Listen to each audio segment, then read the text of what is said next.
সম্মানিত ভিউয়ার্স, কেমন আছেন সবাই? আশা করি আল্লাহর রহমতে ভালো আছেন, সুস্থ আছেন। আপনাদের সাথে আমি রয়েছি মোহাম্মদ রাশেদ মোশাররফ, শিক্ষক নিবন্ধনধারী কারিগরি শিক্ষা ও trade instructor, Itna Nurpur DD Madrasa, Itna, Kishoreganj.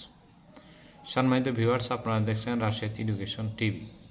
সম্মানিত ভিউয়ার্স, আজকের আলোচ্য বিষয় শিক্ষক নিবন্ধনের প্রিলিমিনারি সম্পর্কে কিছু প্রশ্ন ও তার উত্তর। আপনারা সবাই জানেন যে শিক্ষক নিবন্ধন তিনটি ধাপে অনুষ্ঠিত হয়। একটি হলো প্রিলিমিনারি, অর্থাৎ টিক চিহ্ন বা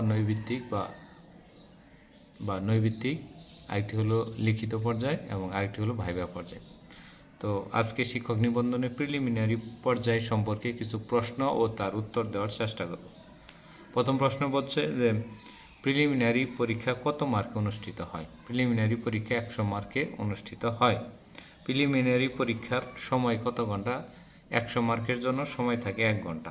প্রিলিমিনারি পরীক্ষায় পাস মার্ক কত? শতকরা 40 নম্বর পেলে আপনার পাস মার্ক, অর্থাৎ 100তে আপনি 40 পেলে প্রিলিমিনারি পরীক্ষায় উত্তীর্ণ হবেন। প্রিলিমিনারি পরীক্ষায় কাটমার্ক সম্পর্কে আলোচনা করুন। আসলে সবসময় যে 40 পেলে পাস করবে বিষয়টি এমন নয়।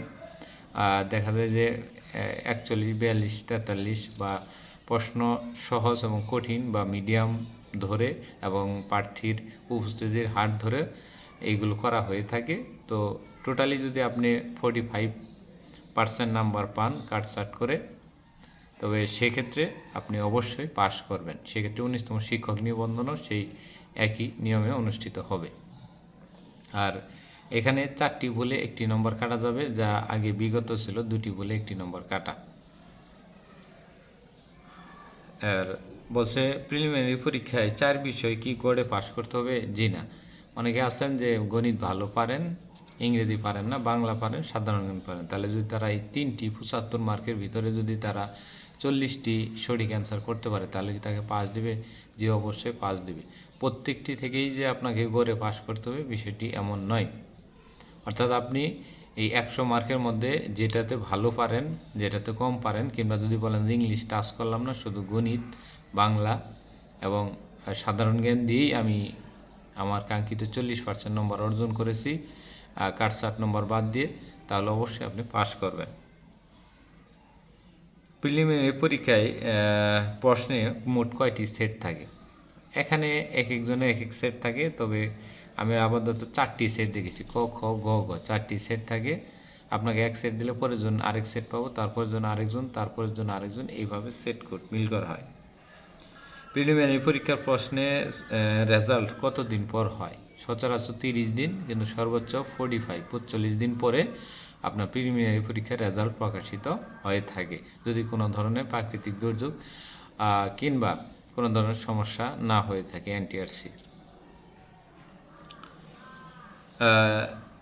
প্রিলিমিনারি পরীক্ষায় পাশের হার কেমন হয়? প্রিলিমিনারি পরীক্ষায় পাশের হার 20%, 80%, 20%, 20%, 18%, 22% বা সর্বোচ্চ 25% হয়ে থাকে। কত ধরনের প্রশ্নের পরীক্ষা হয় প্রিলিমিনারি? 3 ধরনের প্রশ্নে। একটি হলো স্কুল পর্যায়ে, আরেকটি হলো স্কুল 2 পর্যায়ে এবং আরেকটি হলো কলেজ পর্যায়ে। এখন স্কুল পর্যায়ে সবাই জানেন, যারা অনার্স পাস করে এবং ডিগ্রি পাস করে দেন। স্কুল 2 পর্যায়ে হলো ইবতিদায়ী মাদ্রাসা, অর্থাৎ যে সকল মাদ্রাসায় প্রথম, দ্বিতীয়, তৃতীয়, চতুর্থ শ্রেণী পর্যায়ের সহকারী শিক্ষক, কারি, এই কিলু পদ এবং এসএসসি ভোকেশনাল, দাখিল ভোকেশনাল এবং স্বতন্ত্র ভোকেশনাল বা নবম দশম শ্রেণী ভোকেশনালের ট্রেড ইনস্ট্রাক্টর বা যারা ডিপ্লোমা ইন ইঞ্জিনিয়ারিং পাস করেছেন, তাদের জন্য স্কুল 2 পর্যায়ে নিবন্ধন রয়েছে। যে কোনো বিষয়ে যদি আপনি ডিপ্লোমা নিবন্ধনধারী হয়ে থাকেন, তাহলে অবশ্যই আপনি 19তম শিক্ষক নিবন্ধন দিতে পারবেন, প্রিলিমিনারি পরীক্ষা দিতে পারবেন। একই প্রশ্নে দুইটা ঠিক থাকলে কি প্রশ্ন বাতিল? মানে এখানে প্রশ্নটা বলছে যে অনেকে আছে ভুলে দেখা যায় যে 40 নম্বর একটি প্রশ্নে ক মার্কিং করছে, খ মার্কিং করছে। তো এই ধরনের মার্কিং যদি করে থাকেন, তাহলে সেক্ষেত্রে প্রশ্ন বাতিল হবে কিনা, যে এই ভুলটা কখনোই করা যাবে না। কারণ অপটিক্যাল মার্ক রিডার ওএমআর শিটে যখন দেখা হয়, এ ধরনের আলো পড়লে তখন ওই খাতাটা আটকে যায়। তো সেক্ষেত্রে পরীক্ষকদের অনেক সমস্যা হয়। তাই যদি প্রথমে দেখেন যে আমি ভুল অ্যান্সার করেছি, তাহলে সেটা আর ঘষামাশা করে সঠিক অ্যান্সার দেওয়াটা সম্ভব না, ওটা ভুল হিসেবে থাকবে। কখনোই ওএমআর শিটে ক খ গ ঘ ম বা 5টি বা 4টি যেটি থাকুক না কেন, সেক্ষেত্রে একটি দাগানোর পরে আরেকটিতে দাগানোর কোনো যৌক্তিকতা নেই, এমনকি খাতা বাতিলও হতে পারে। বৃত্ত ভরাট কি রঙিন কলম ব্যবহার করা যাবে? বৃত্ত ভরাটে কোনো রঙিন কলম ব্যবহার করা যাবে না। অবশ্যই কালো কালির বলপেন কলম, সেটা উন্নত মানের হোক বা 5 টাকা দামের হোক, সেটাই ব্যবহার করতে হবে। রঙিন কোনো কলম ব্যবহার করা যাবে না।